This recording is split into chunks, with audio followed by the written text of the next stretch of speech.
Hello, I'm Nigel Mansell's moustache, and we, my family, we support Fabio and Funk for the 2026 Formula One commentary here. Please like and subscribe. Thank you.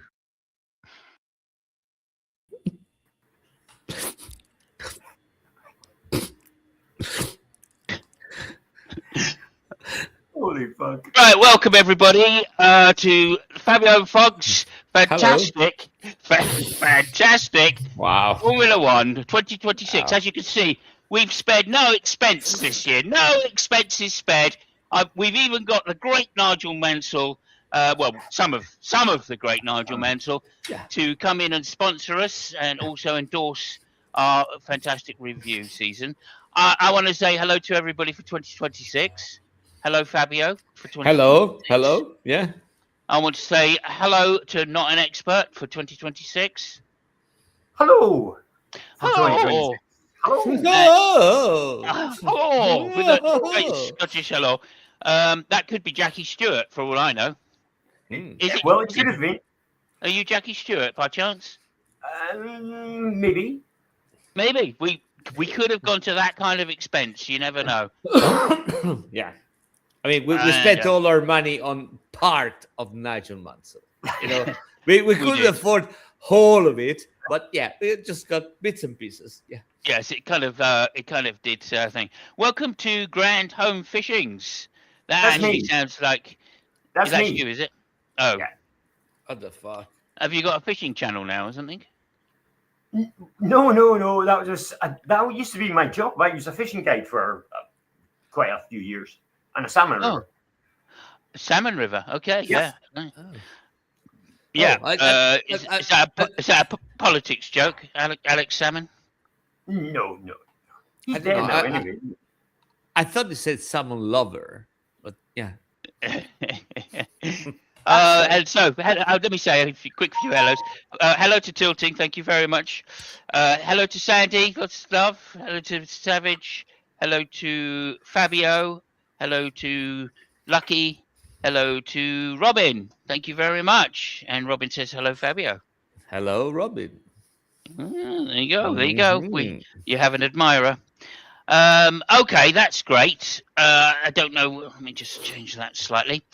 Here we are. It's the start of another year. A fantastic year. This is going to be a fantastic year, isn't it? We're all ever so excited. Although, because obviously you can't see the lower half, you won't know that. But in fact, Fabio has sent me the pictures, and I can assure you that he is very excited. Yes. Absolutely. I'm actually, it looks like I'm sitting, but I have no chair. Just yeah. That is true. Truth. He's not a large man, but what he lacks in largeness, he makes up it for in acuity. I am balancing on my penis. In other words, I thought it was a show. My goodness. Yeah. I don't know. Well, it's a car show of some sort, so we've got to make like lots of misogynistic jokes. Welcome to Robert. Thank you very much for being here. Please remember to like and subscribe. Thank you very much. This is a Formula One show, a preview of the Formula One 2026 World Championship Formula One car show. So here we are. We've had 3 tests this year, right? Because it's a regulation change. And I don't know. I didn't get a lot out of the test, to be perfectly honest. I thought it was all a little bit chaotic. Yeah. What did you think about the testing? I mean, we got something out of it. Mostly, I think that the thing we can all agree on, besides the fact that you don't really know what they're testing, in the test because of blah, blah, blah. But I think there's something we can say. Aston Martin is shit.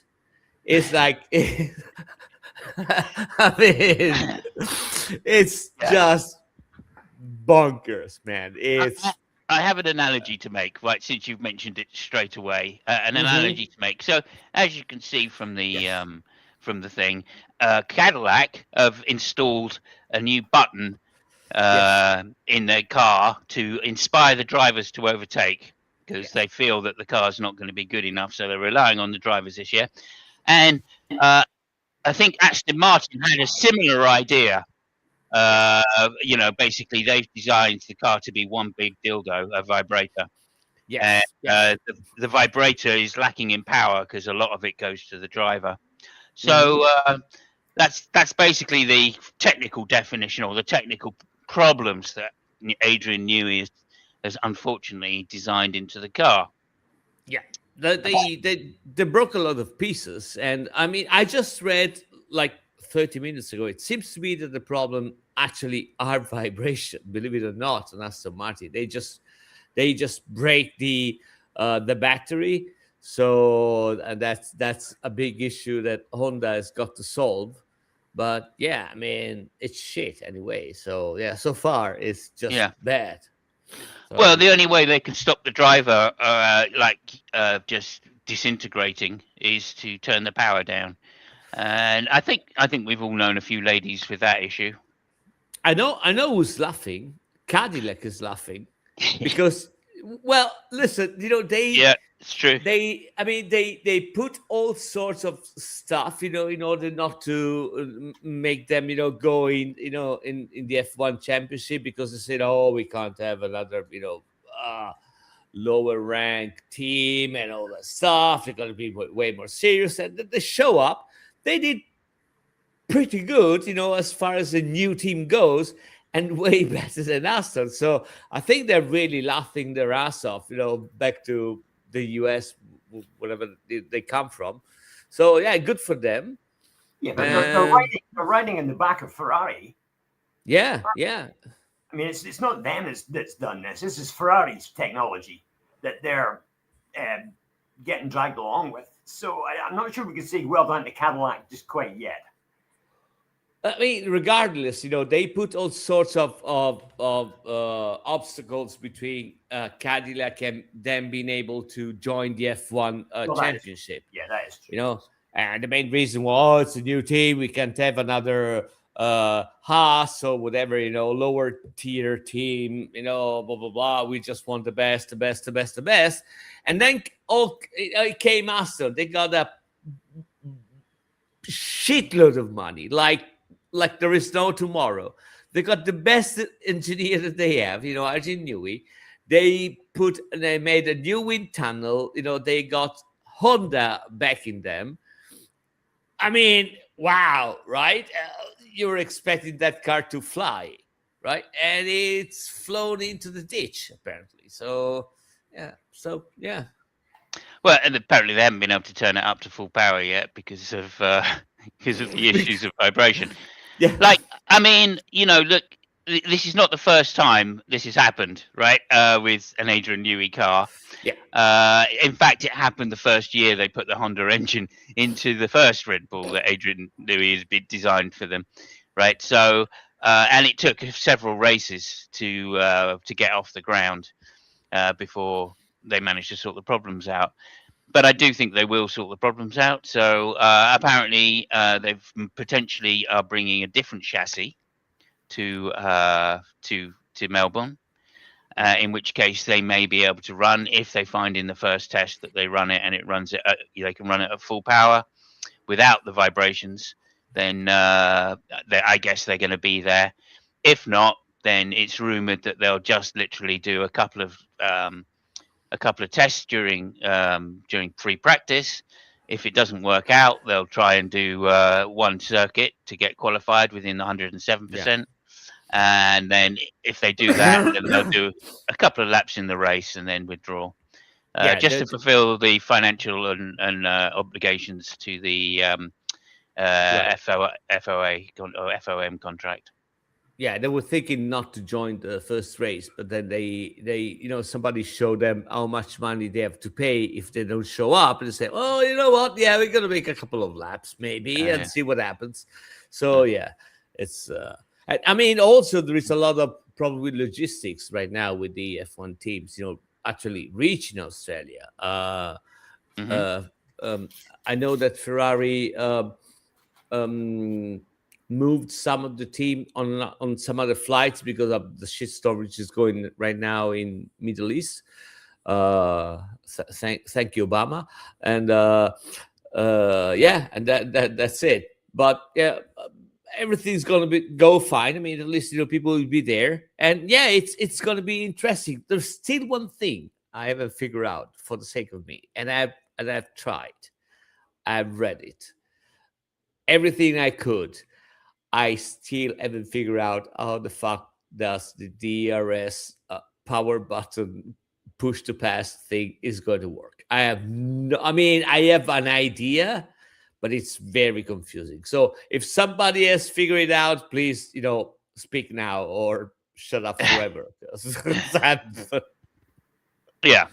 Well, as far as I'm aware, I think that if you're within a second, you can then deploy an extra amount of battery that you wouldn't be allowed to deploy. So there's a limit on how much battery you can deploy at once, and that was meant to ensure that you'd still have enough battery at the end of the straight effectively. So I don't know how that's working. If you can deploy more at the beginning, is that really helpful? I'm not sure it is.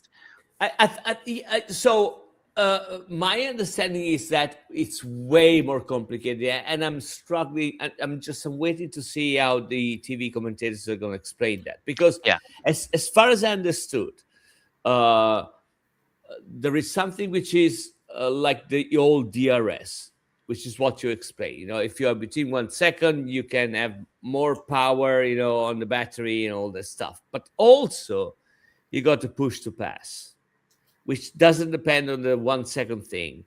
And so my understanding is that the push to pass is mostly at the bottom end of the power curve. Well, that's where it's best deployed. Yeah.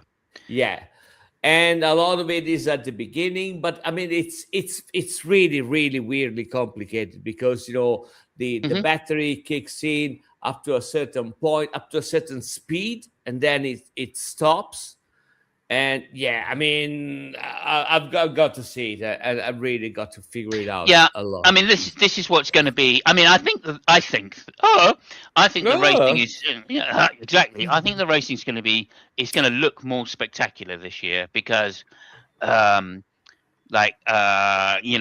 teams are going to be able to use DRS at the same time. So there's no advantage between the cars anymore, artificial advantage between the cars anymore, other than the deployment of the battery.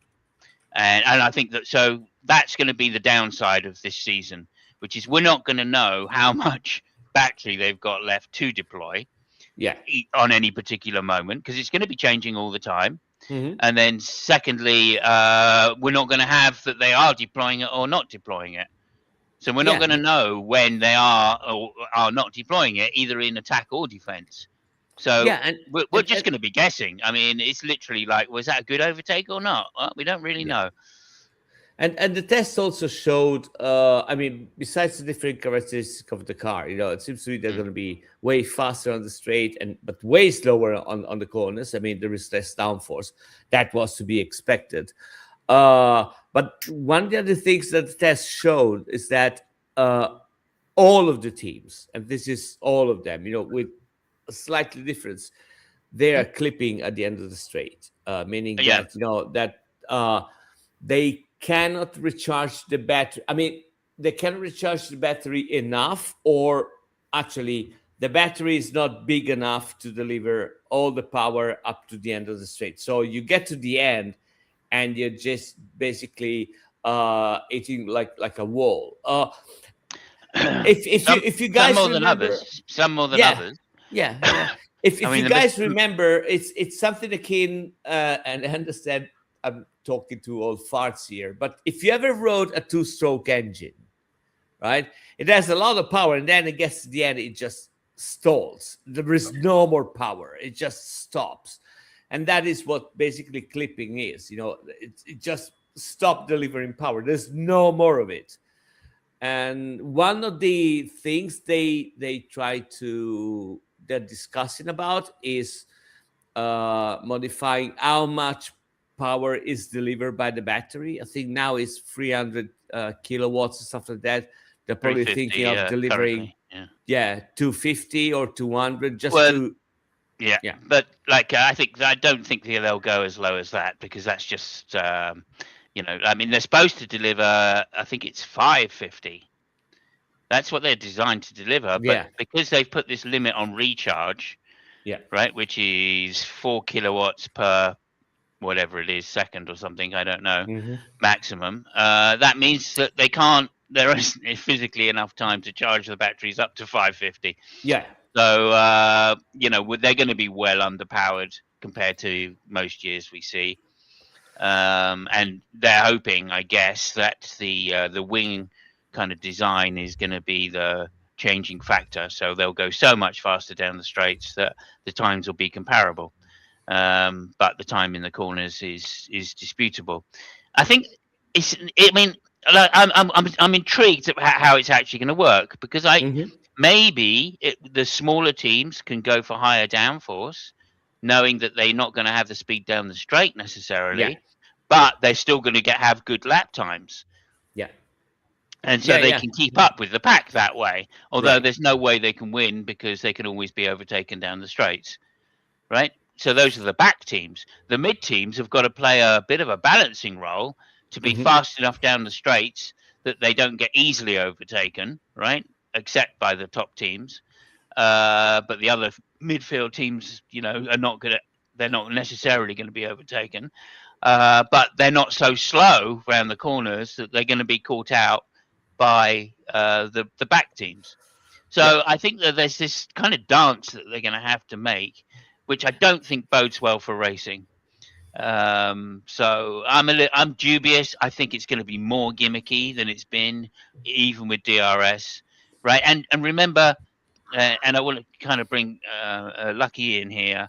Remember, I think it was 2014 when they had the ultra narrow cars and ultra narrow wings. Was it 2014? I don't know. Yeah. Yeah. Yeah. Yeah. No, I think it was the beginning of the V10s. So, Yeah, yeah. uh, No, or sorry. The V6s. end. Yeah. The end Yeah, of the V10s. Yeah. yeah, and we were getting like 70 overtakes in a race. There's Yeah. no DRS, no gimmicks, just because of the lower downforces. I mean, hugely restricted downforces. It meant cars could follow each other very closely. And so when they say we're trying to make cars follow each other closely, that's not true. They already know how to do that, and we had that for two seasons, and it was absolute chaos because we were getting so many overtakes that the entertainment factor became huge. And of course, that was the last time. That was just before Liberty Media bought the sport, so I think that was Bernie's last hurrah to try and make a bit of an extra profit on Formula One before he sold it. And it worked for him. Well done, Bernie. Well done, Bernie. But nonetheless, they know how to do this, but it does make the sport look a little silly. They raised the height of the rear wing, and they narrowed it to such a point that it looked very artificial as a Formula One car. So I think that this season, with all of the diversification in attitude toward design, is going to be interesting. That no doubt about that. And with all of the technical regs that we'll talk about in a little while, very interesting. However, it's going to appear to me as if we're going to have another like period of time when Mercedes were dominating, because they were the first person to start working on the hybrid engine, and they've never really given up that advantage. They've Hmm. always had the strongest engine. One exception, of course, is the first day of testing in this year, where Red Bull went out with a fully charged battery and absolutely dominated. They had the fastest speed by 20 kph. They had the fastest lap time by quite a way over all the other teams.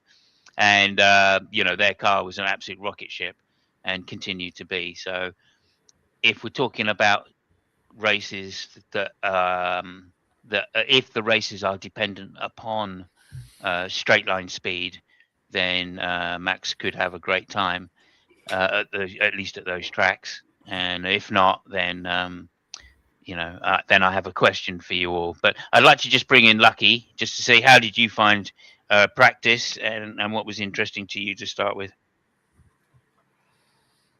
Well, do you want me to get cynical? You can do anything you like, mate. Anything you like. Here's my honest opinion. Like every other form of racing, technology is fucked up motor racing. Why are we needing all this nonsense? We don't need it. None of it is required.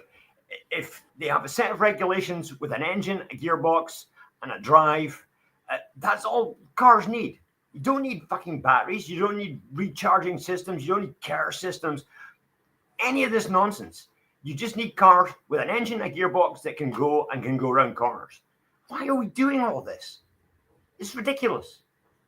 It's absolutely ridiculous. And they go on about how much it's costing to run a Formula One team. Well, I bet you the bulk of the expense on these cars now is in the recharging cares business. I bet you. Oh yeah, for sure. That's the reason they're doing it, though, Lucky, right? Because of the engine manufacturers. They wanted more engine manufacturers in because it was becoming stale, right? But what if you want more engine manufacturers coming in? You make it simple. Well, no, that's not what they want. No, that's actually They want their engines in Formula One to be relevant to their car markets, so they can sell more cars. And the only way that can happen is if they become electric. I mean, ideally, the engine manufacturers would really like it just to be all electric engines, no internal combustion at all. I'm not really sure about that, but there is I mean, if you get the engine simple, you go back to the 80s where most of them were Cosworth, DFY or DFV, and that's pretty much it, So I think they're going towards something which is more technically advanced. I mean, we look at the races. There are two aspects, I think. There is the spectacular part of the race, which is it's an important part. But F1 has always been also about the technical side of the race, and I mean, we have to see how it works this year, right? But I actually welcome difficult things to be put in F1, and also because of the fact that Simon said, if you want more manufacturers, it has to be. I mean, the step to get in has to be high. It's not like anybody like there used to be Art, made a V10. I mean, it sucked, but then everybody can make an internal combustion engine, and that's it. Now it's way more difficult. It's way more engineering. It takes a little bit more to understand, but F1 has always been, like that. It's always been difficult from a technical aspect. It's never been any of this. Well, it has in recent times, but you've never had a gimmick to get past people. Up until DRS was introduced, there was never any gimmick getting past people. You did that purely on the car's mechanical grip for the most part, and the driver's bravery. That's what it was. But now we've but you evolve things, Lucky, that's not the case, Lucky, right? That was the case in the 60s, maybe the early 70s. And 70s and the 80s. Well, no, by the 80s, right? Then they started coming in with sophisticated suspensions, right? They trick suspensions, and then by the mid 80s, they started putting like PC or software onto their cars, right? Then we started getting traction control. Then we started getting lots of technical evolution of the Formula One cars until that became a thing, which was so. Like, I mean, I don't know if you remember, but it was Benetton that had the illegal traction control off the start, right? Yeah, and that was the step too far, where they started banning driver aids, as they called them. So we've had driver aids in Formula One for 30 years. Plus, I would go back and say even further, right? Colin Chapman, started putting driver aids on the car as well. Mm-hmm. So, I mean, I appreciate the point you're making, though. It was definitely more exciting when there was less diversity between the engine manufacturers and less diversity from the tire manufacturers. And I don't like Pirelli, I've got to say. I think Pirelli had it right for a couple of years where they were deliberately designing tires that were going to blow up, right? And that way they could at least combine the two things of longevity versus grip. And that was exciting because that gave us multi pit stop races that we wanted, right? But that's still a gimmick put into the sport to make it more exciting. So I think Formula One has always been a gimmick sport, but a gimmick on a technical level, Yeah. right? And that's always been the important thing. It's right, going way back now. It's always been if you can read the rules, and this is why I'm really annoyed this year, but if you can read the rules in such a way to get an advantage over your competitors, right, then that's it. You should be allowed to do it. But they got into this habit of over regulating the sport to the point where if you did manage to get some kind of advantage, right, they would simply just tell all the other teams, or all the other teams had spies anyway, so they probably knew. And then the FIA would just started regulating those halfway through, right? The Ferrari engine trick, right? How many races did that last? Not very many. How many races did the Ferrari front wheel design, right, cover design, last before that was finally banned, right? That at least a season, if not a season and a half, before all the other manufacturers went, no, we can't replicate this, so that's it. We're going to have to ban it, right? And that's been the Formula One spirit, right? I'm remembering also Red Bull's flexi wings. Right, it got to the point where their wings flexed so much that even in the slowest corners, you could see their wings were virtually on the ground. That wasn't banned for ages, you know. We've had teams that were kind of illegal from the start. They knew they were illegal and they won championship, and that's not a million years ago. I mean, the Brown GP was. I mean, yeah. If any other team, Ferrari, Mercedes, Red Bull at the time, would have put something like that, that car would have been banned after one race. And they won a championship. Is it good? Is it bad? Oh, fuck me if I know. But that's F1. You know, it works like that. Yeah, but that wasn't like a gimmicky driver aid. I mean, that was a piece of clever design. Okay? Yeah. Which gave them an advantage. No, but it wasn't something that was stuck on the car to make it easier to go past other cars. Yeah, but you see, back to your point, we have. Well, but I mean, back to his point, of all complicated things on the car. So the main issue is that when you have road cars, legal road cars with active aero, like you as F1, you can't ignore it, right? You have to follow through, because if that's the frontier, you got to explore that frontier. It has always been the F1 spirit, and it gets, as Simon said, it gets super complicated because you try to make a rule book, and then, I mean, eventually somebody which is way more smarter would read the rule book in another way. But that is always, this is not just a prerogative of F1, right? In DTM, in the glorious days of DTM. Oh, yeah, right? I mean, that was way worse than anything F1 is right now. One of the main issues that Alfa Romeo had was that the rule was written in German, and then they gave it translated in English, and they figure out something, and then they showed up at the race, and the German regulators said, no, you can't do that. I said, why? Because it's prohibited by the rule. And the only reason they put in there is that because, the English translation was bad. So, I mean, we got to that point.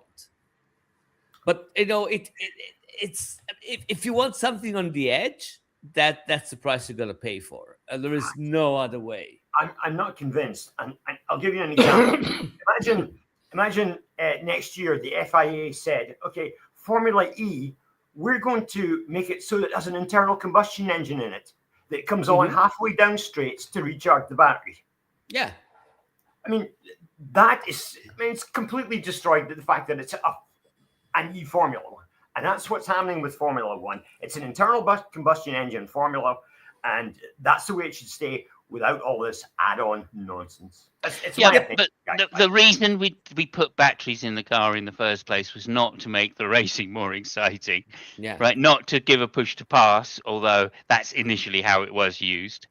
No doubt about it. And I think Lewis managed to get some advantages just on that. And so Jenson Button did, right? I think Jenson Button was the main McLaren man then. But the reason is because the engine manufacturers were attracted to using electric engines, right? And bearing in mind, I think there's a law coming in Europe, I think, where all of the cars have to be made electric by 2035 or something. Something like that. Yeah. So, like, you know, this is preparation for a change in the engine manufacturers market. Bearing in mind, Audi European, Mercedes European, right? Ferrari European. So, and this is affecting all of the manufacturers, really.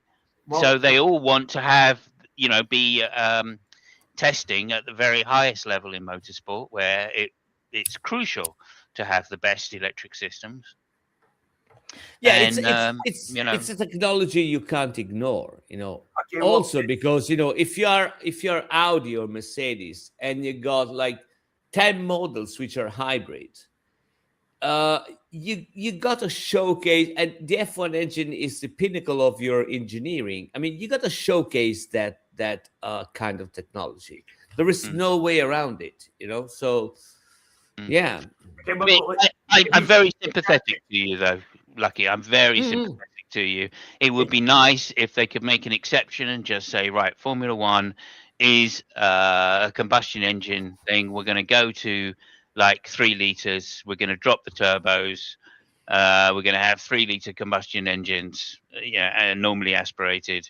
And, you know, it's going to be a fantastic formula. And we're going to allow unlimited revs and unlimited compression ratios like we used to, right? And everyone just go back to V10s. Brilliant. It would be much more exciting. Go ahead. It's dangerous though, because they did that. They did that. You know, with the Can-Am series, there was basically no rule. There's no rules.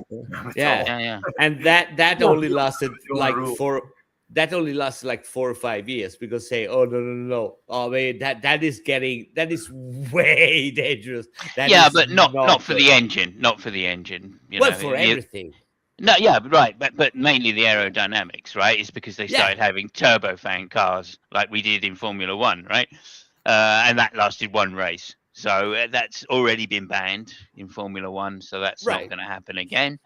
But I mean, what I'm saying is that, you know, the opposite is not sustainable. We've seen that historically in other, you know, races. That is.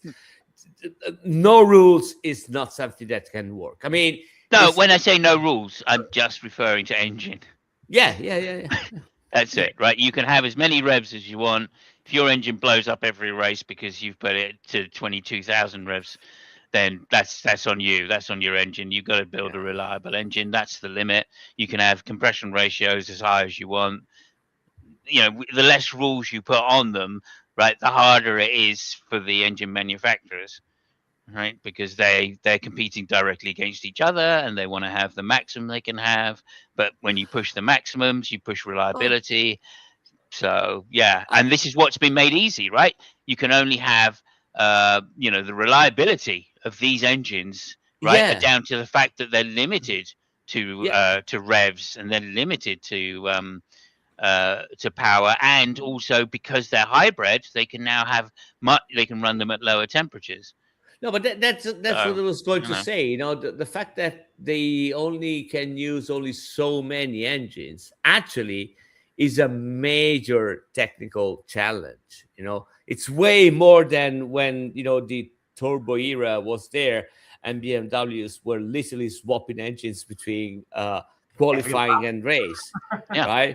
Because you know, they were just using. I mean, they had more engine than fuel on the trucks. you know. So Yeah. Still so all from like the early Renault ones that used to go that blow up after a lap or two. They were producing in qualifying. They were producing 1500 bhp from a 1.6 liter engine. I mean, that's just crazy, right? Apparently, the McLarens weren't even using a radiator. They didn't plug the radiators in when they were doing the qualifying laps. So you can imagine how fucking long an engine would last in that sort of state. But listen, if we follow this, Formula One cars now being influenced by what road cars are, in 10 years, they're all Formula One's going to be electric. That's right. That's the way the engine manufacturers would want it to go. Yeah. Fortunately, we have. maybe. Well, I mean, fortunately, it's the teams that would decide it in the end, right? If the teams decide to all get together and go, no, we're not going all electric because we already have a formula for that. Yeah. And let's face it, I don't know if anybody's seen the E-Prix anymore, but they're getting pretty good. Right? I mean, the tracks are shit, but nonetheless, the cars are pretty good. You're right. On the other hand, the real issue is having vehicles with a zero carbon footprint. And right now, I think F1 they're exploring other areas. With alternative fuels. Forget about the fact that they cost an arm and a leg, and that's. But again, that is what F1 should be. They say, okay, we're banning like mineral fuels. So there are two ways they go. One is fully synthetic, and the other one is I think Ferrari is going the way that like sustainable ones. Biofuels. Yeah, biofuel. So I mean, again, this is actually one of the aspects that is not talked too much, but I think it's a very interesting one because that would be actually that might pave the way to keep the combustion engines alive. So yeah, I mean there is that too. So yeah, apparently there's been some some doubts with the biofuel route. Yeah, they're saying basically that it's hard to get a consistent batch. Or between batches, it becomes inconsistent because of the biofactor. right. Whereas the synthetic fuels you can manufacture to a very consistent standard because you're literally making the fuel. I doubt it. I have these doubts that the synthetic really is in the same vein as the biofuels when it comes to sustainability, right? Because like what are you powering the thing that makes the synthetic fuels with? I agree with you, but again, but that's something which is put in the arena of F1, and it's tested at the highest possible level, and I mean, in my eyes, it's a good thing, So well, yeah, I mean, it will be in the long run, like most things with Formula One, right? Once they've had it for a few years, they start refining it and then making it more efficient and cheaper because they're all under cost cap, and better in general. Although the biofuels, the fuels are not under the cost cap, so it doesn't cost them anything to make it. They get free fuel effectively, and when it comes to the cost cap, so the manufacturers that supply it to them, just obviously they just give it to the teams because they're sponsors, and there you go, kind of thing. Yeah. Can I have one more technology related rant? Yes, please do. Not so much about the technology itself, but the fact that they've introduced these new rules and they've given people no time to test. I think with these rule changes, what they should have done this year was say from the 1st of January, you guys can go and test as much as you like. And that wouldn't have us in the position where Aston Martin is 4.5 seconds off the pace when it comes to the actual official testings. I think that they should have been given more time to prepare this, especially when we're seeing the kind of practice starts that they were doing earlier in the testing before they've sort of figured out what sort of procedure they're going to have to use. I think that should have been something that the FIA should consider doing. I think there is a rationale behind it. I mean, besides the fact that they actually add a little bit more time compared to previous years because of the huge change in rules. But I think, and I understand your point. I'm not saying you're wrong. Uh, I'm just trying to provide another point of view. And I think that the rationale is that it's a year where a lot of things have changed, right? So I think what they were hoping is that a couple of teams came up with something a little bit different, and so that makes the first races or the first half of the season a little bit more interesting before the others catch up. It's like what happened with the Mercedes with the narrow side pods. I mean, Ferrari has. Just look at the rear wings. There are at least 4 different kinds of rear wings. The way they behave. The Alpine, the Audi. I mean, the Ferrari is just fucking amazing. I mean, I loved it. First time I saw it, I said, "What the fuck is wrong with that?" Do you know? I've got to say this. Do you remember we had a discussion about how the Red Bull was getting extra speed down the straights? Yeah. And I said to you at the time, oh, perhaps they're using it as like they've designed it in such a way that when it comes up, it gives lift. Yeah. Right. Yeah. And wouldn't that be an advantage going down the straight? Because then you're just reducing the amount of downforce on the car, which is necessarily a reduction in drag.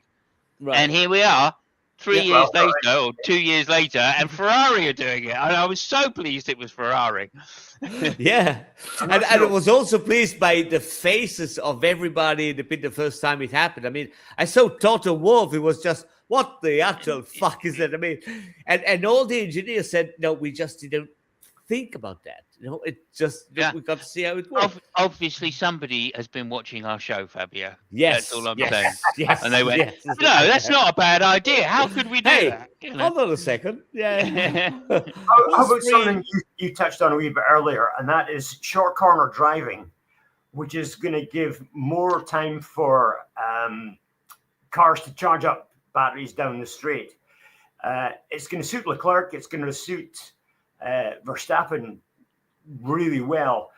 Do you think that we're going to have to see everyone changing to this sort of short corner driving in order to supplement battery charging, or what do you think is going to happen there? But I think it depends if they keep the current ruling of how much they can discharge the battery. Because right now, I mean, everybody said, energy management is it's a nightmare. They got to. I mean, I never saw. I can't remember, except maybe Monaco, seeing cars, F1 cars, making corners in first gear like Verstappen did. And the reason was because he had to pull the engine, the revs, to the sky to recharge the battery. So I think it really depends if they're going to change the rules, but I'm expecting a lot of drivers that they will have to adapt to a different style of driving. I mean, that is going to happen anyway because the characteristics are different. Less downforce in the corner. They're slower. So yeah, it's going to be that. I don't know who's going to be really favored by that. I don't know. I think Ferrari, simply because they've got a smaller turbo. Right? Yeah, so I was thinking about more about the drivers whose driving style, might fit a little bit better. Lewis Hamilton, right? Because you're talking about heavy braking. So the heavier the braking you can do, the more recharging you do before the corner. And of course, he's famous for doing that. Plus, you've got less downforce around the corner. That suits Lewis Hamilton's style as well. Yeah. And it doesn't suit Verstappen. Verstappen has been driving a car with a lot of downforce on for quite some time, and so he likes to have a high corner speed. So I think drivers like Hamilton, Alonso, although obviously that doesn't count, but the old guard, the old guard that used to drive when when braking was a real thing, right? And there was no lift and coast. Yeah. But like you've seen, I don't know if you've seen, but in the test, the Mercedes engine was lift and coasting through the long runs quite a lot. Yeah. So I don't even think it'll, even George won't get an advantage out of it because he won't be able to do the same thing that Lewis is able to do. But again, Maybe new and younger drivers might be able to adapt that. I'm thinking about people like Antonelli and maybe Ajar. People that they don't have a huge background in driving car in a different way. They might be able to adapt a little bit faster and better to to the way they're supposed to be everybody's driving. going to have to, right? That's Yeah, the long and yeah, short of it. Is the more time you spend on the brakes, the harder you brake effectively, using the engine to generate some power or retardation, yeah, then the better you'll be for it. So everybody's going to have to try and do it, and that's why I think Lewis has a slight advantage, as being especially a late breaker, so he's going to be able to get that little bit of extra charge. But again, it depends because there's a limit to how quickly you can recharge the batteries. Right? They've put a 4 kilojoule rule in. So I think it's 4 kilojoules per second is the maximum you can put into the battery.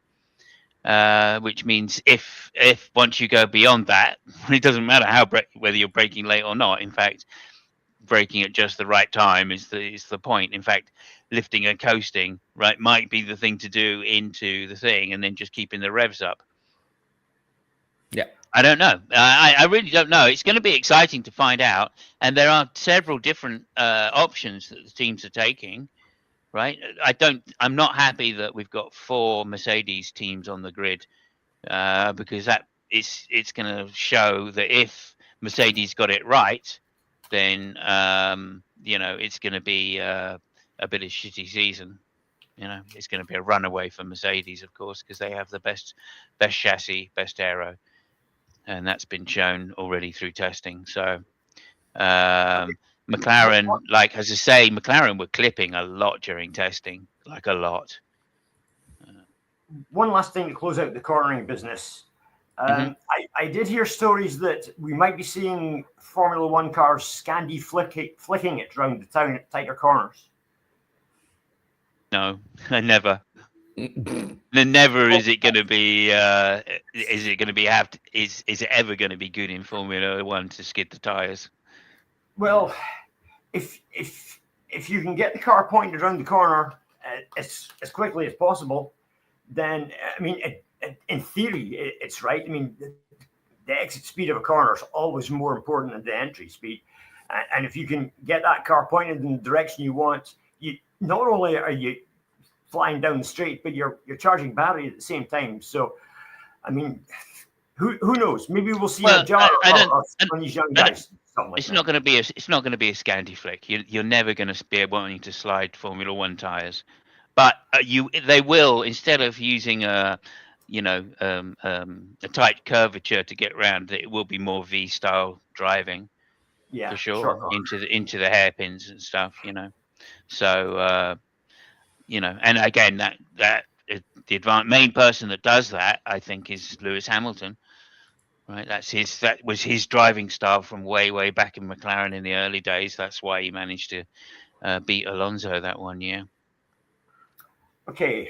2007, I think it was. Speaking of rule bending, what are we thinking about the hot and cold engine Mercedes? Yeah, okay. So let's just explain that slightly. So Mercedes have been trying to get a higher compression ratio in the pistons. It's supposedly 16:1 measured at ambient temperature, and allegedly Mercedes have found a way to increase it when the engine is hot, up to possibly 18:1. Although Toto says not, says he thinks it's only a few points higher than 16:1, but who knows? And so they're going to change. They have already voted through the rules, including Mercedes, who voted for this rule, to do a stationary test at 130 degrees, which is not far off. I think 160 degrees is working temperature for these engines. So that's coming in instead of August the 1st, which they first put forward. It's coming in June the 1st, Right. which is not too far away. And Mercedes have voted for it, so clearly they're not worried about it particularly. And now all the other teams are going, oh, well, should we have done that? Because we probably could have replicated it, but now it's going to be harder to replicate if Mercedes can do it, right, at 130 and get away with the test, right? So I don't know. I was dead set against it. If Mercedes can get an advantage by redesigning the engine to give them a higher compression ratio, then I think that's as good as the bendy wings rule, right? The bendy wings rule came in, and as I say, Red Bull were allowed to use it for a year, over a year and a half, really, before it finally they decided to change the rules to make the testing stricter. And I think Mercedes should have been allowed to use it for a year before getting it banned. I personally love it. I mean, the fact that they found I mean, I'm not even sure if it's true. Well, actually, I'm quite sure it's true because of how it came out. There was something fishy about somebody tried to entering, in Alpine headquarters and apparently not. I mean, it was really, really interesting. But regardless, I mean, if Mercedes have managed to do that, I'm all for it. This is exactly what we're describing before. People reading the rules and say, okay, that's by the rule. What does it not say? Oh, it doesn't say that. Cool, I'm gonna do that. It's amazing. And I think it all boils down to what we were saying before about being a new year with new rules. I mean, Mercedes went that way. Ferrari, for example, made an engine with the heads of stainless steel, which is fucked, right? Because I mean, if you know a little bit of metallurgy and how the heat transfer works, you say, well, I mean, you're fucking mental, and they just say, you know what? Yeah, we might have find something the way it works. And so they went that way. And this is exactly what I said before. There's going to be a very interesting, at least first part of the season, up until the point that everybody might catch up. And some things are going to be really hard to catch up. Like, let's say, for example, that the way that Ferrari engine is built gives a huge advantage. That is not something you're going to be able to replicate up until next year. Because, well, I mean, Mercedes are going to have to redesign the engine by June, by the looks of it, if they really have a problem here, right? Which I don't think they do. Otherwise, although Toto would never give away that they have a problem, and if he knew that everybody was going to vote against him and it was going to go through, then he would vote and just go, yeah, no problem. We got no problem with that, knowing that now we got to spend the money. And it's not going to be difficult for Mercedes to spend the money. Let's face it. The other thing I just want to say here is that so Ferrari stainless steel piston heads, they're basically a step. They're like a precaution against engine wear. So they're hoping, and I guess this is their logic, is if we have an engine which can last longer, then we can rev it for more time. If we rev it for more time, we're recharging the engine for more time. We're recharging the batteries for more time. If we've recharged the batteries for more time, we have more power. So I think it's a pragmatic approach versus this more power approach that Mercedes are taking, which is not going to progress their engine longevity at all. So if they decide that it's halfway through this system, that the extra power they gain, the extra 15 bhp or whatever they gain, doesn't recharge the battery enough, right? Which is likely if there's a restriction on the length of how much you can recharge in any period of time, then it could be to a huge detriment to Mercedes. So this is just hedging the bets kind of thing, right? And it's not like Ferrari can't just suddenly go, okay, right, we're going to change the piston heads now to titanium or whatever they want to use, right? Any lightweight metal to just shave off some time from the extra weight that stainless steel heads have. So I think this is really cool. I'm very excited this year about Ferrari. Very, very excited. I want all of the things including the back plate, right? The upwash back plate, which they've put on. So it's like having a double diffuser almost, or a blown diffuser, as they say. It's almost like that, but it's very slight. It's not going to be a huge advantage, but nonetheless, it's still going to be an advantage. And I think, more importantly, when they combine it with their radical rear wing diffuser, DRS system, I think it's going to be a more of an advantage going down the straight. Which apparently they're not going to use in Australia for the first race. They're going to use the conventional DRS. Oh, sorry, Lucky. Go ahead. Yeah, no, I was just going to say that I think they deserve a prize for that fucking wing at the back. Yeah. Before we even started racing, I think they deserve a prize for that because it is absolutely brilliant. From a spectacular point of view, they should give him a couple of points. Also, the clever bit, right? As far as I'm concerned, the really clever bit is that they've designed it in such a way and let it so late into the season to put it on the car. And more importantly, they've integrated it with the chassis, right? Because you can't just redesign your chassis.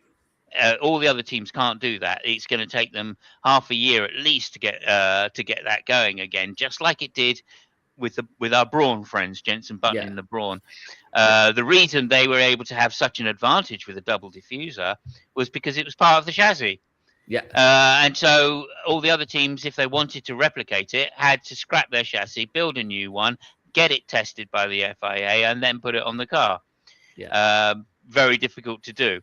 And so even though they had an electrical system back then, which I think Brawn didn't have, but the Mercedes McLaren did. Even though they had more kind of power in the engine than Brawn, it still was a case that the first part of the season, while they were still getting to grips with the new energy recovery systems, that Brawn had such an advantage that they easily ended up winning the championship. A team, by the way, which cost Ross Brawn $1. Yes, $1. Yeah. So I think we can say, from the test that there are 4 teams which are ahead of all the others, and I would say it's Mercedes, Ferrari, McLaren, and Red Bull. Red Bull, by the way, I was really surprised by the engine, meaning that it didn't blow off. And it was fast. It was fast. They had the fastest top speeds by quite a way. Everybody else was running like 330 kmh, and they were running 350 kmh. That's 20 kmh faster down the straight. That is huge.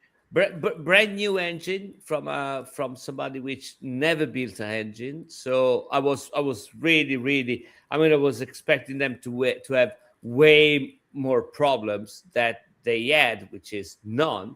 So good job to them. Whoever, so really good. But I think that those 4 teams right now are the one which showed more potential, at least as far as the tests go. Sorry, which team? Well, Mercedes, Ferrari, McLaren, and Red Bull. McLaren had very good long run pace. Yeah.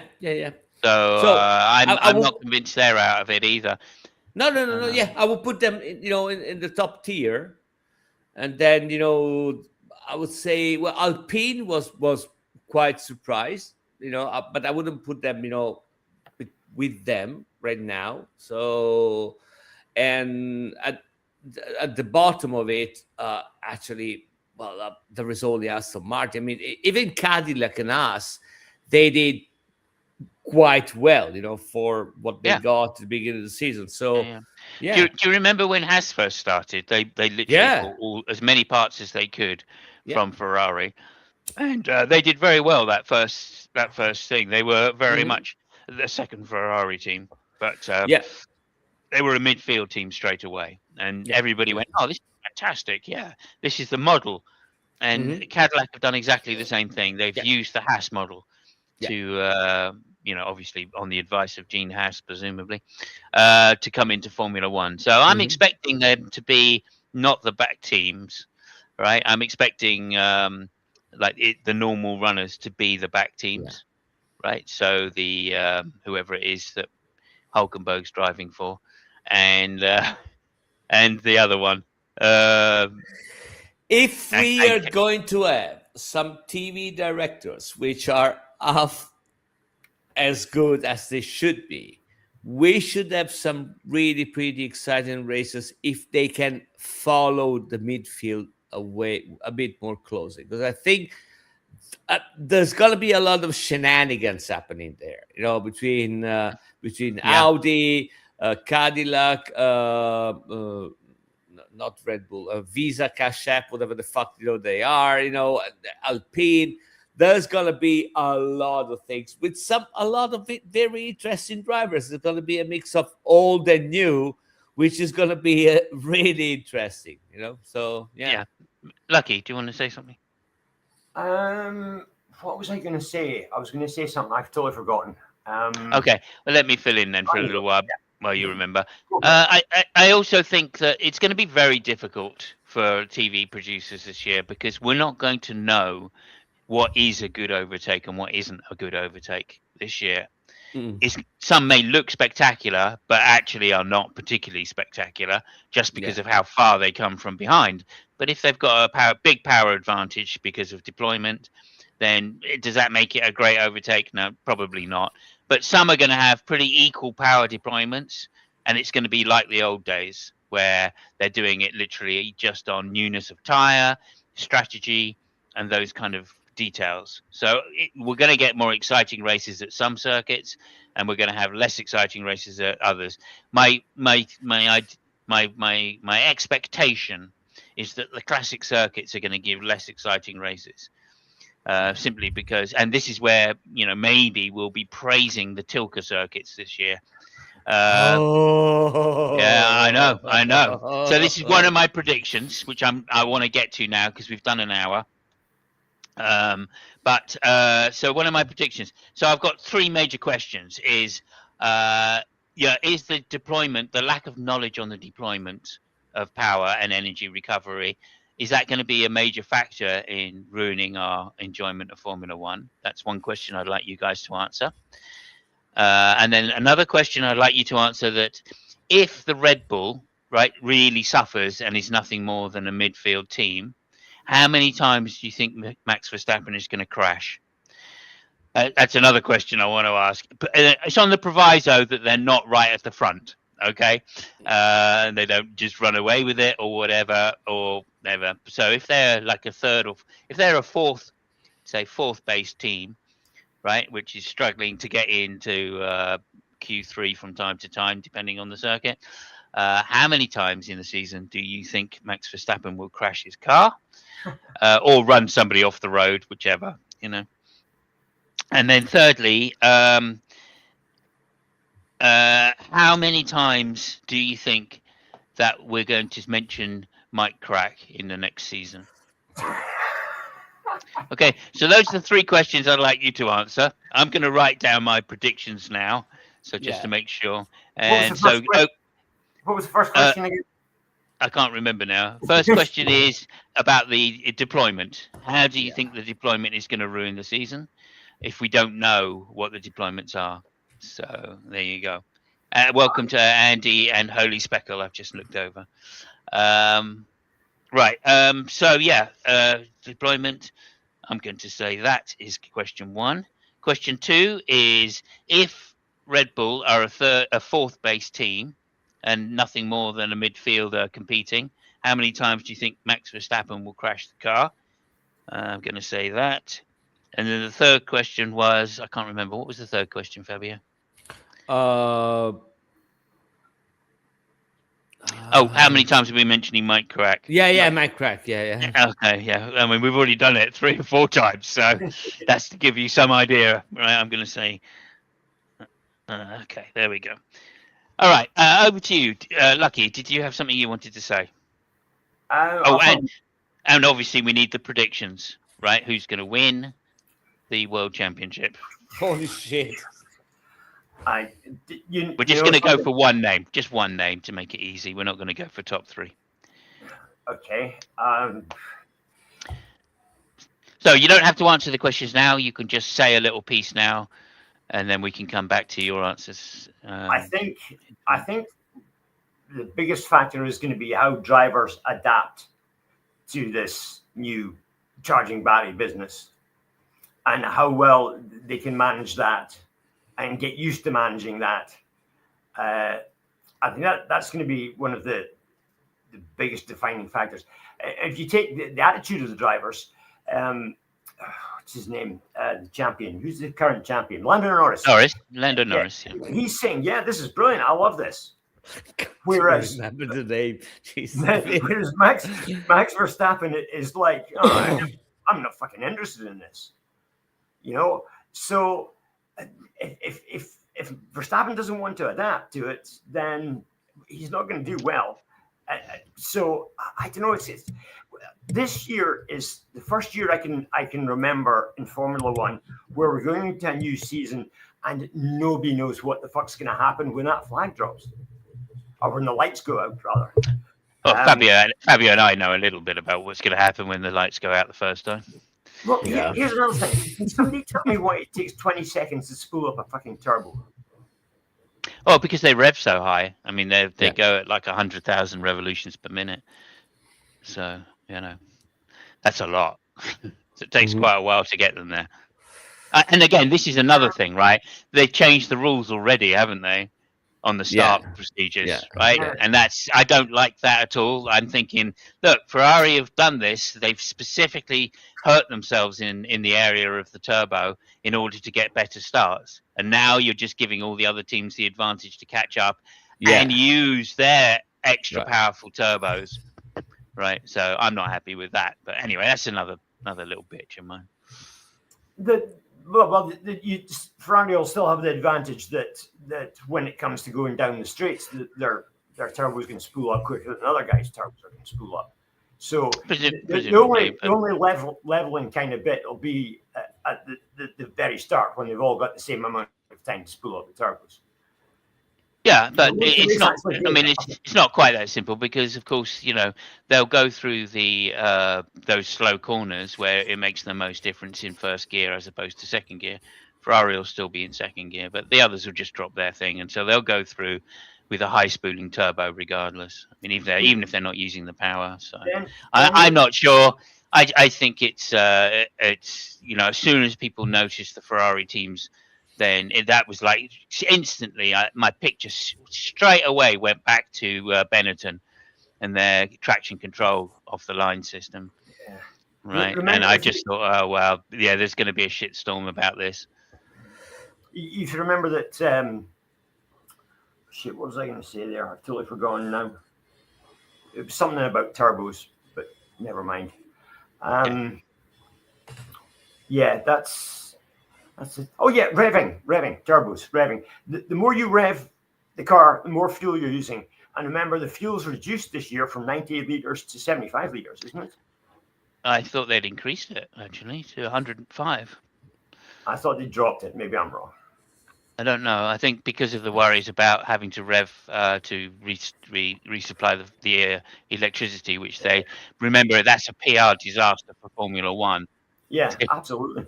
Super clipping, I think they call it now, at the end of the straights is just a disaster for them. And I remember Red Bull were really like, no, we don't want this at all. So we're going to put out some bad rumors about it straight away. This is like 6 or 8 months ago. They started saying cars will get to the end of the straight and then slow down. And it's pretty much, this is pretty much happening. Right, I noticed it several times on the McLaren that they'd get to the end of the straights and you could hear the revs going down, not by much, admittedly, but still going down. So I mean, the way I would see it would be that if you're using less revs coming out to the corner uh, to, to get the turbo to spool up, you can use more revs at the end of the straight, which would be the Ferrari advantage, I would have thought. But maybe, I don't know. That's maybe is common sense rather than any sort of critical thinking. I think the someone's froze. I think Sam really? Yeah. Yeah. Oh, Oh, okay. sorry. Now you're back. Yeah. Yeah, it's just because I'm on another script. Yeah. And now he's. Froze again. Yeah. I'm still here. Yeah. Oh no, here we go. Lower overall fuel. Fuel carried is significantly reduced compared to previous season, which reports suggest around 70 kilos for an entire Grand Prix. So that is a lot. You're absolutely right. Yeah. I think So, yeah. I think that turbo might do more for Ferrari this year than you might imagine. And let's hope it does. Oh yeah, okay. So they've kind of reduced. They've changed how they measure fuel flow as well, which is a key difference. But yeah, anyway, I won't go into that. It's quite complicated, but it's amount of energy, not the amount of fuel now. Yeah. So if your fuel has less energy, you can have more of it.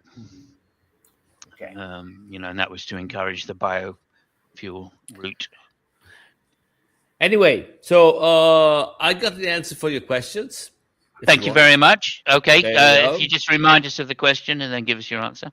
So yeah, I mean, the first one was about the deployment, the fact that it's going to be quite difficult to understand how can impact, basically the viewing of the race, and also from TV director point of view. I think I think that might be a very good chance if they got Alpha Brain. It would be really interesting, depending on what kind of TV graphics they're going to implement. Meaning that, if they make a really good job, it might be super interesting and quite easy to understand. It all depends. I mean, because there are a lot of things which are going on that we are not privy. I mean, we don't know when they're going to deploy, the push to pass. We don't know, exactly when it's going to be that the battery is going to be clipping because of the 1 second DRS thingy. So I think that with a good TV graphics shown at exact time, it might be interesting and actually quite easy to understand. So yeah, so basically I'm saying that we are depending on the brain of people which have no fucking idea on how to show race so far. Yeah, okay. So yeah, okay, let me ask Lucky the same. We'll just do one question at a time. Yes. Okay, so over to you, Lucky. How do you think the energy deployment systems are going to be? Are they going to distract from the enjoyment of a Formula One Grand Prix, or are they going to enhance it? I think to start off with, like I said, when these guys start working out the best way to use the push to pass or the DRS, whichever one it is, in any particular situation, the guys that work that out will be able to do spectacular passes, because they'll follow somebody down the straight in a slipstream, and then at the last minute, they'll hit the button and do the pass. Rather than with DRS, when you open up the DRS at the certain point and then you close it at a certain point. It's going to be all down to when the driver hits the button. So I think the guys that work it out quickly will be able to make good passes. Okay. But then it'll level out eventually. But to start off with, I think it might be fun. Okay, so for me, I think it will detract, because we're not going to know at the beginning when they're using when they're deploying the system. I don't think we're going to get graphics till sometime into the season, after people have complained enough about it, and mainly the commentators, as to whether, because we're not going to know whether the pass is done because of power deployment. One car has power, the other doesn't. The other needs recharging, the other doesn't. We're not going to know that at the beginning of the season for sure. It's going to take a while for the FIA to, or for the Liberty Media to get on board and get all of the information sorted out, and then it's in-time telemetry, which they've never been good at doing anyway. They can barely get the cameras pointed in the right direction half the time. They have to rely on replays. So I'm not convinced. I think this is going to be, it will distract from the overtaking. It's still going to look spectacular because it's not easy to overtake a car, even if you have a power advantage on them. Simply because the cars are going so fast now that it's all going to come down to braking. But the braking, if you brake in a traditional way, then you're not going to be recharging the battery for the next straight. So you're going to lead to this overtaking one another time and time again, which will be very spectacular, but we're just not going to know for what reason that's happening. So that's kind of my answer, really. Number two. How many times Verstappen is going to crash if Red Bull is fourth? I don't know. I might disappoint you, but I don't think it's going to crash too much. Verstappen, I think you should put a number on it, of course. Well, I mean, let's put it this way: if he's going to crash, it's because of accidents, not because if he's going to try too much and then eventually crash. If you get what I mean, you know what? No, well, I mean, let me frame the question again, right? Going back to his early career, he didn't have the car to do what he wanted to do, which was to overtake people. So he, rather than not try to overtake, he would try to overtake and usually crash, right? So that's the scenario I'm setting up, right? I'm saying if his car isn't good enough, he's still going to try and make the overtakes. We know that, right? But how many of those overtakes are going to just end in him crashing the car? That's. I don't think not as many as we would expect. I mean, it might be like 2 or 3 times, not too much. I mean, I got to be super fair. I've never been a big fan of Verstappen, but I'm going to be the first to admit that, especially last year, that guy really surprised me. How much he matured. He is not the same Verstappen as he was. And last year, I think he made a significant step in being a very consistent and mature. I mean, it's no Alain Prost, don't get me wrong, right? But it's not Gilles Villeneuve either. So I don't know. It's no. I mean, I see him more as being a PK than PK was. By that I don't mean that he's racist. Obviously, what I mean that he just is likely to crash his car quite a lot. I think that again, my feeling is that. Is not that, I mean, at least judging from last year, is not the guy anymore.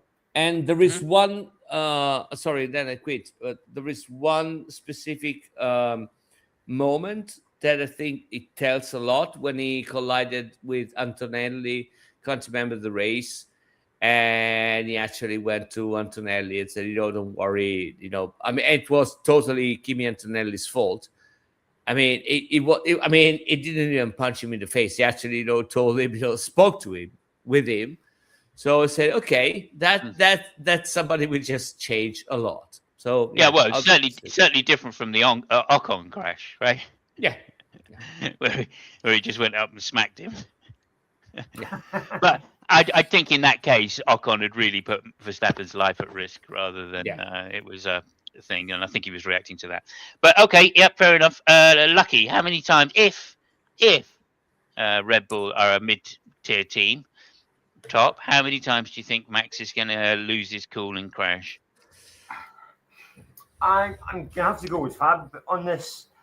I bet you that... Say the number first, and then give me the explanation. A number. Yeah. Maybe 4 times I'll go. 4 times. Okay. Good. I'm keeping it low, and I'll tell you why I'm keeping it low. We all know that he has an enormous... 4 times is low. 4 times is low. It's low for Verstappen, Yeah, I agree. Very low. We all know I that mean, he has, out of 30 races, it's not too much. it's not. Yeah. Despite his lack of enthusiasm for this that he's expressed, and he said that he'll bail if he doesn't like it. He will bail. Formula One and the amount of titles he wins is not important to him. He said this is his own words. However, Yeah, I know it's his own words. I just don't believe him at all. I mean, how much, he's getting paid 70 million a season. He ain't bailing on nothing. well, I mean, I think there's plenty other places that would give him a load of cash just for turning Not up. that much. Not nearly that much. Nowhere close to that much. Maybe they could get him into IndyCar for 100, but that's it.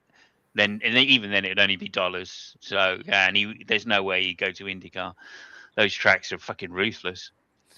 Well, there's another thing, by the way, when we're talking about electric cars. NASCAR isn't fucking electric. IndyCar isn't electric. There's no electric involved. The only thing that's electric is the transistor America. radio. Yeah, but I mean, come on. I mean, America. compared to F1, they're agricultural things, Yeah, well, no, it's America, right? Number one. America are not going all electric by 2035. Europe is. So this is a big thing for the engine manufacturers in Europe. They don't have to worry about it in America.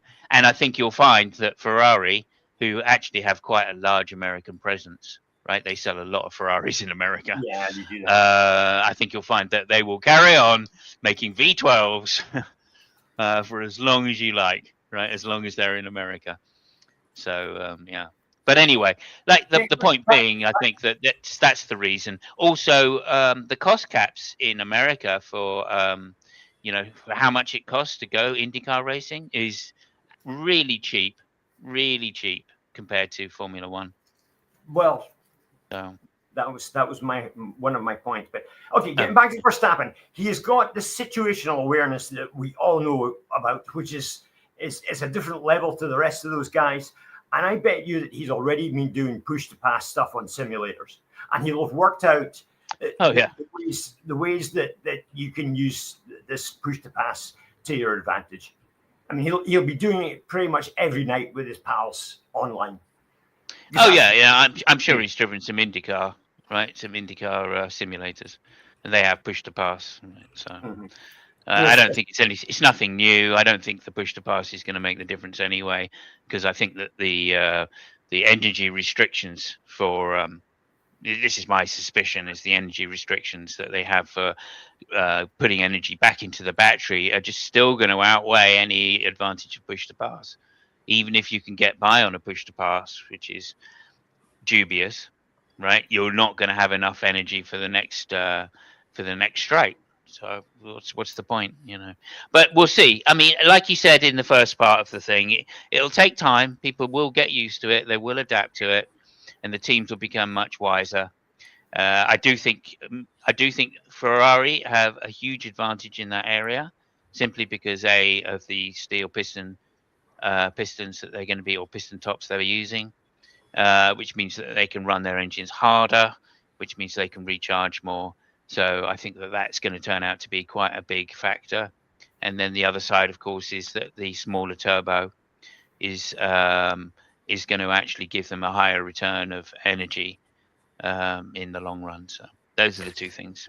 And also, I mean, historically, I know historically doesn't mean nothing in F1, but historically, they were the first to be able to win Monte Carlo with a turbo engine.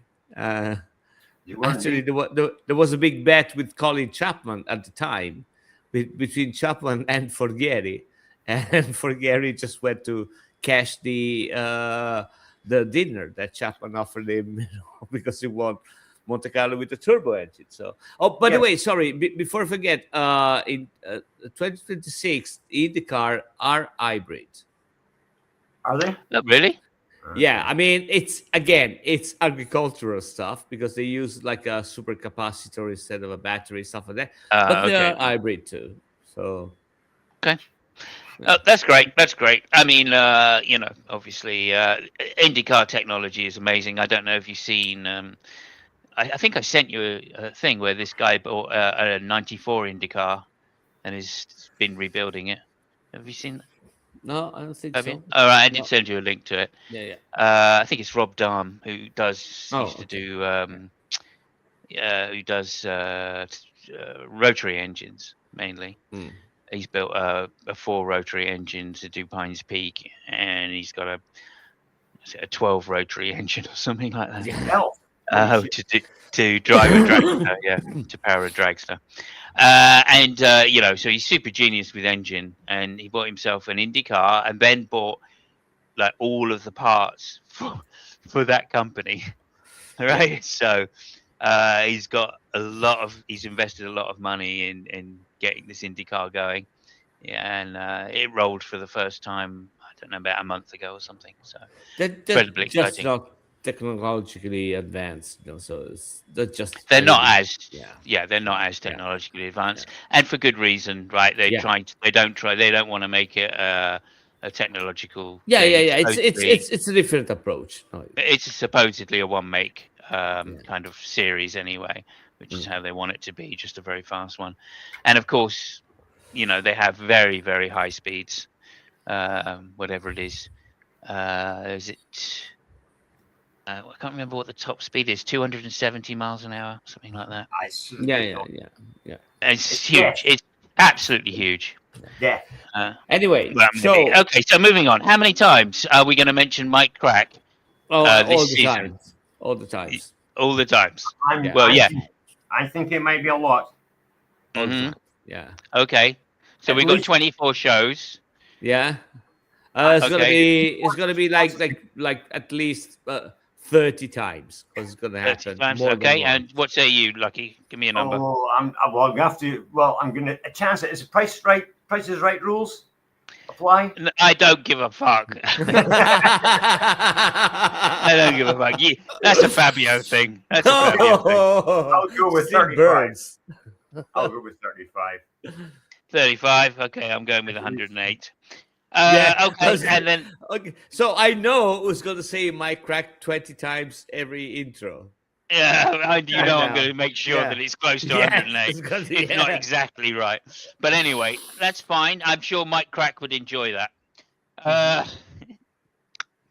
So I can't remember what the fourth question was. All I've got down is there wasn't a fourth question. It was three questions. Oh yeah, no. Who do we think? Who do we think is going to win the title?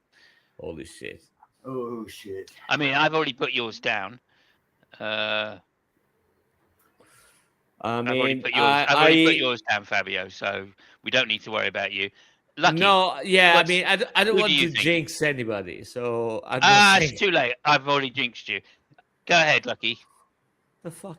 Okay, well, I'm gonna have to go with my new favorite. Yeah. Who is, of course, Charles Leclerc. Oh, okay, interesting. Charles Leclerc he's always been your favorite, hasn't he? Well, yeah. I think you've always supported. You've always been a Ferrari fan, right? Say C. You and I both were around in 1976 when Ferrari were the demons. Ferrari were the sworn enemy of poor James Hunt, and we're skewed by that. We were skewed by that. And of course, I was also an Alfa Romeo fan, which tough shit. Not me. I've been a Tifosi all my life. All your life. There you go. Just to point that out. Apart from the times when I wasn't. Okay, so I'm assuming you're going to say Charles Leclerc as well, the pastry. Yeah. Me? No, I'm not going to say a name. I don't want to jinx anybody. No, really. This year, I'm writing him down as Lance Stroll. Then, okay? Yeah, Lance Stroll. Lance Stroll is going to be world champion. Lance Stroll. Okay, and of course, I'm putting SLH down. Yes. So we all know who that is. Yeah. No, I'm not saying the name. I'm not saying anything. Sir Lewis Hamilton. His whole Sir Lewis Hamilton. Lord Sir Lewis Hamilton. OBE. Yeah. Yes. Yeah. Sir Lewis Hamilton. Yeah. Okay, so that's our predictions for this year. Although Fabio very much looking. I'm surprised you didn't say Alonso more than Lance Stroll. I was going to. I was at the moment I said Stroll, I said, "Oh wow, shit, Alonso." Yeah. Alonso, of course. Yeah. But nonetheless, I mean, Lance Stroll is as good as any, and Yeah. you know, my crack There you says go. you Jesus. my crack says you're talking out your ass. Yes. So there's that. Okay, look, thank you very much, everybody. Mm. That's the show. We're going to wind that up there. Sorry, Fabio has something to say. I Yeah. did have some. Before, Go for it. Go on. yeah, before you go, just a couple of things. The first one, I've been distracted the whole show by the car that Lucky has decided to show. Okay. I mean, reason being that I actually owned one, a Brera. Mine was black, but yeah, I'm just like, yeah, blown away. That car was fucking amazing. And the other thing, I sent you a couple of pictures of a guy which got married recently on a fantastic car. Oh yeah, Yeah. forget. Okay, Yeah. I'll finish the show on that. But first, I want Yes. Lucky to just address the point about the car in his picture. Yeah. Okay, well, that was going to be my news. For the first time in my life, I've actually owned an Italian car. There you go. See, you saw the light. Finally. So I've been underneath it every fucking night for the past month, repairing all the bits that keep falling off it, because of course it is an Italian car. Yes. But it's a 2.4 turbo diesel, Brera, Yeah. and it's the dog's bollocks. It's amazing. Yeah, it's a seriously nice looking car. It's a stunning car. And it's the kind of car that you get inside and say, "Oh, I wonder if it's going to start. Oh, I wonder if there are not going to be lights going on." That's what he said to me before the show, by the way. Yeah, no, but it's listen, it's part of the allure of the car. Yeah. The fact that you're willing to cope with all the foibles of the car, whatever, and still go for it because it's such a fantastic. Just sitting in there, it's an amazing experience. Okay, gents, thank you so much. When you go past a shop window and see your reflection. Oh, fuck yeah. I mean, the good thing about mine was that he had leather seats, because otherwise it would be stained, by every time I look myself into window shops. Right. Yeah. Good for you, man. Good for you. Are we good? Yeah, are we good? Yes. Are we good? I don't know. No, it will be a 2-hour show. Yes. Okay, so that's great. Okay, so I'm going to leave you with a couple of things. First of all, just to say, I'm going to put this in here. There it is. This is the picture that we were talking about. Charles Leclerc getting married to his beautiful now wife. In what car is that? This is a Ferrari Testarossa. It's no, I think it's 250 GTO. Sorry. Thank you. I was going to say that's not a Testarossa. No. I've driven a Testarossa, and that no. Well, I mean, there was another Testarossa, but that's the GTO. Oh, is there? Okay. And the thing is that, I mean, I thought it was cool when I got married with the car that I had. It was a Lancia Flaminia, a 1962 Lancia Flaminia. I thought, I mean, that is cool. And then this fucking idiot, shows up with a 40 million car. And a GTO, so good for him. Fantastic car. I'm happy for the guy. I just hope that the fact he gets married just gives him a new push.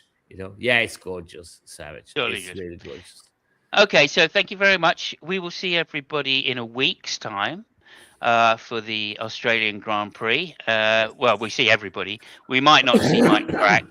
We might not see Mike Crack or Lance Stroll or Aston Martin, but we hope we will. And I'm just going to do this so I can do the outro. And thank you very much, everybody.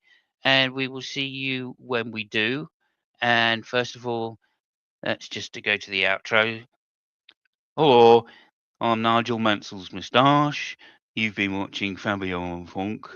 We really appreciate it. Please remember to like and subscribe and anything else which that I want. And remember, drive safe, everybody.